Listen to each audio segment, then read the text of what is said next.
Hi guys. இப்போ வந்து நம்ம வந்து முட்டை வந்து மசாலா செய்ய போறோம் பிரெட் ரோஸ்ட்க்கு வந்துட்டு. இப்போ வந்து பாருங்க இது வந்து பட்டர் வந்துட்டு நம்ம ஃபுல்லா வந்து இந்த நாஸ்டிக் pan வந்து இப்போ நம்ம நல்லா இப்படி வந்து ஹீட்ல பண்ணோம்னா பட்டர் வந்து நமக்கு நல்லா மெல்ட் ஆகும். இப்போ மெல்ட் ஆற அளவுக்கு நம்ம பண்ணிட்டு அதுக்கு அப்புறம் நம்ம அப்படியே எடுத்துக்கலாம். இப்போ நம்ம தேவையான மசாலா வந்து சேர்த்துக்கலாம். அடுப்பு வந்து சிம் பண்ணிடணும். இந்த முட்டை மசாலா வந்து பிரெட் ரோஸ்ட்க்கு வந்து ரொம்ப அட்டகாசமா இருக்கும். இப்போ நான் வந்து காஷ்மீரி சில்லி மிளகாய் தூள் வந்து ஒரு 1/2 ஸ்பூன் வந்து சேர்த்துக்கிறேன். என்னென்ன சேர்க்கணுன்றத சொல்கிறேன். அதுக்கப்புறம் வந்து மட்டன் மசாலா இல்லை சிக்கன் மசாலா இல்லை கரம் மசாலா நம்ம ரெடி பண்ணுற கரம் மசாலா வந்து 1 டீஸ்பூன் வந்து போட்டுக்கிறேன். சின்ன டீஸ்பூன் வந்து 1 டீஸ்பூன் வந்து போட்டுக்கிறேன். அடுத்து வந்து சாம்பார் பொடி நம்ம ரெடி பண்ணுற சாம்பார் பொடி இது அவ்வளோ அட்டகாசமாக இருக்கும். இது ஒரு 1/2 டீஸ்பூன் பெரிய டீஸ்பூனில் வந்து போட்டுக்கிறேன். அடுத்து பெப்பர் தான் மெயின் வந்து முட்டை ரோஸ்ட்டுக்கு வந்து எக் ரோஸ்ட்டுக்கு நான் வந்து இந்த ஸ்பூனில் வந்து 1/2 டீஸ்பூன் எடுத்துருக்கேன் பெப்பரு. அடுத்து வந்து சால்ட் வந்து சேர்த்துக்கலாம். சால்ட் வந்து மீடியமாக சேர்த்துக்கலாம். அதுக்கப்புறம் பத்தலைனா கூட நம்ம அப்புறம் கூட சேர்த்துக்கலாம். ஒரு 1/2 டீஸ்பூன் வந்து சால்ட்டு இதெல்லாம் சேர்த்துட்டு நம்ம இப்போ வந்து மிக்ஸ் பண்ணிக்கலாம். இதை இப்போது சிம்மில் வச்சு தான் பண்ணணும். இப்போ வந்து நம்ம ஹை பண்ணக்கூடாது. இப்போ வந்து இதை நம்ம சிம்லே தான் வச்சு பண்ணிக்கணும். இப்போ பாருங்கள் சாம்பார் பொடி தூள்லே நம்ம மஞ்சத்தூள் சேர்த்ததுனால இதுக்கு வந்து நம்ம மஞ்சத்தூள் போட தேவையில்லை. இப்போ பாருங்கள் நம்மளுக்கு வந்து பட்டர் வந்து எவ்வளோ சூப்பராக வந்துட்டு இந்த அளவுக்கு நல்லா ஒரு க்ரீமியாக இருக்குது. இப்போது இந்த டைமில் வந்து நம்ம முட்டை வந்து கட் பண்ணிக்கலாம். எக் கட் பண்ணிக்கலாம்.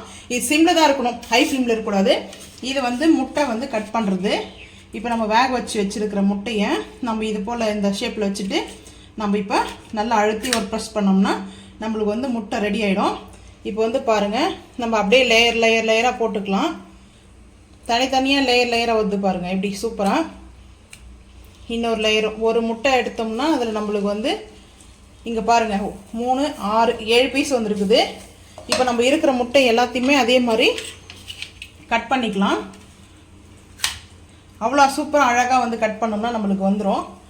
இப்போ நம்ம அப்படியே ஒவ்வொரு முட்டையை வந்து நம்ம மசாலாவில் வந்து போட்டு டீப் பண்ணிக்கலாம்.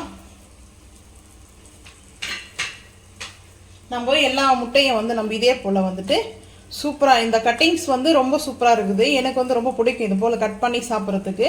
லேயர் வந்து ரொம்ப சூப்பராக வந்து ஃபார்ம் ஆகிருக்கு பாருங்கள். இந்த பாருங்கள் அவ்வளோ சூப்பராக வந்து இதுவாக இருக்குது. இப்போ நம்ம இதை திருப்பி போட்டு அடுத்த டைம் வந்து திருப்பி கட் பண்ணிக்கலாம். ஒவ்வொன்றா அப்படி திருப்பி போட்டுக்கலாம். நம்ம இப்படி எடுத்து திருப்பி போட்டுக்கலாம் மசாலாவில் வந்து. ஆனால் சிம்மில் தான் இருக்கணும், ஹை ஃப்ளேம் பண்ணக்கூடாது.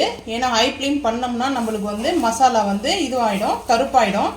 நம்மளுக்கு வந்து இந்த மாதிரி கொஞ்சம் ப்ரௌனிஷாக தான் இருக்கும். ஏன்னா நம்ம வந்து கரம் மசாலாலாம் போட்டுக்கிறோம் இல்லையா, அதனால் வந்து நம்மளுக்கு இப்படி தான் இருக்கும். நம்ம மசாலா எடுத்துக்கும் இது மேலே வந்து நம்ம அப்படியே மேலே வந்து அப்ளை பண்ணிக்கலாம். திருப்பி போட்டால் இன்னும் சூப்பராக இருக்கும். இப்போ பாருங்கள் நான் திருப்பி தான் போட்டு எடுத்துக்க போகிறேன். ரொம்ப ஈஸியாக இருக்கும், ரொம்ப டேஸ்ட் அட்டகாசமாக இருக்கும். நம்ம ரெஸ்டாரண்ட்லாம் போயிட்டு சாப்பிட்றதுக்கு நம்ம வீட்டிலே ஹெல்த்தியான ஃபுட்டு நம்ம வீட்டில் செஞ்சு சாப்பிட்லாம். இப்போ வந்து இது உள்ள கவரேஜ் பண்ணியாச்சு. இப்போ நம்ம எல்லாத்தையுமே திருப்பி போட்டுக்கலாம். ஒவ்வொரு பீஸாக வந்து நம்ம திருப்பி போட்டுக்கலாம். நம்ம சிம்டா வச்சு எடுத்துக்கலாம். அது வேணும்னா நான் வந்து இதிலே போதும் உட்டிலே எடுத்துக்கிறேன்.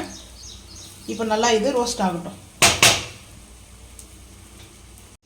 இப்போ நம்ம பிரெட் ரோஸ்ட் வந்து நம்ம பண்ணியாச்சு. இங்கே பாருங்கள் பிரெட்டு வந்து பட்டர் போட்டு நல்லா ரோஸ்ட் பண்ணியாச்சு.